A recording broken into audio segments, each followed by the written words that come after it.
dakta sha'awa ta ce ke ɗaukewa. A waje ina jin sha'awa sai na zo zan kusanta iyali kawai sai in ji bani jin sha'awarsu.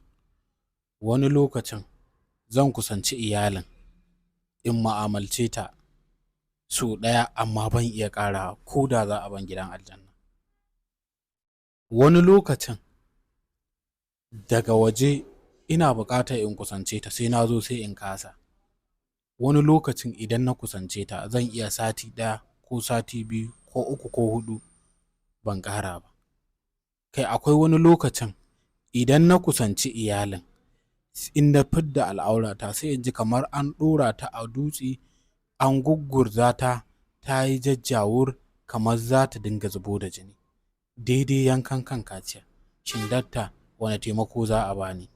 Saboda na yi amfani da magunguna da yawa ban samu sauƙi ba. Sannan ni yanzu ma ba ma ni buƙatar in kusanci iyalin saboda wannan balbalin bala'in da nake ji a yankan kan al'aurata.